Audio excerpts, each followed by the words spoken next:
ఒక్కటి జ్ఞాపకం పెట్టుకో, ఇది మర్త్యలోకం.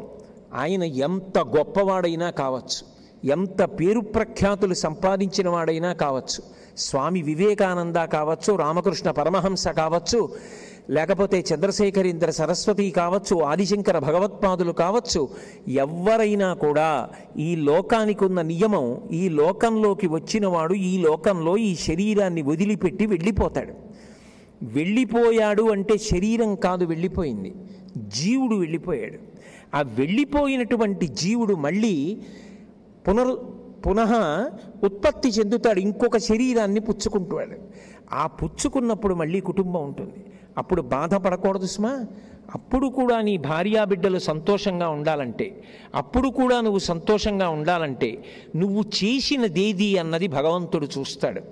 అందుకే దీపం ఉండగా ఇల్లు చక్క పెట్టుకో అన్న మాటకు అర్థం ఏమిటంటే, నువ్వు దాచుకోవద్దని కానీ, నువ్వు తినద్దని కానీ, నీ భార్యాబిడ్డలకి ఇవ్వవద్దని కానీ శాస్త్రాలు చెప్పలేదు. కానీ 6వ వంతు మాత్రం తప్పకుండా నీ జీవుడి కోసమని దానం చెయ్యి. దానం చేయడం దేనికి అంటే మార్చుకోవడం కింద పనికొస్తుంది. ఇక్కడ నా దగ్గర 1,00,000 రూపాయలు ఉన్నాయనుకోండి, నేను అమెరికా వెడుతున్నాను. ఈ 1,00,000 రూపాయలు చేతి సంచిలో పట్టుకుని నేను అమెరికా వెళ్ళి అక్కడ దిగి అందులోంచి 1,000 రూపాయలు పట్టుకెళ్ళి ఇచ్చి ఓ కప్పు కాఫీ ఇమ్మన్నా ఇవ్వరు. నేను ఇక్కడి నుంచి బయలుదేరి వెళ్లే ముందే బ్యాంకుకి వెళ్ళి దాన్ని ఫారిన్ ఎక్స్చేంజ్లో డాలర్ల కింద మార్చుకుని అక్కడికి వెడితే డాలర్ ఇస్తే కాఫీ ఇస్తారు.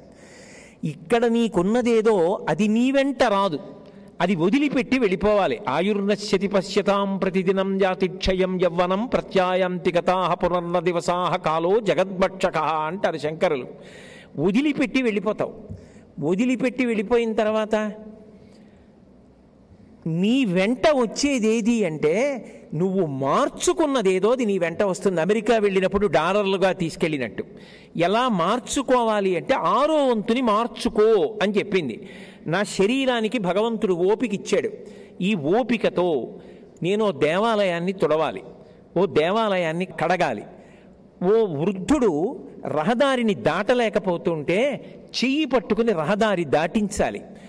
ఇది పరమ ప్రేమతో చేసేటప్పుడు నేను చేస్తున్నానన్న అహంకారంతో కాదు, భగవంతుడు నా చేత చేయించుకుని పుణ్యాన్ని ఇస్తున్నాడన్న వినయభావంతో చెయ్యి. ఆ భావన కలగడం అదృష్ట విశేషం.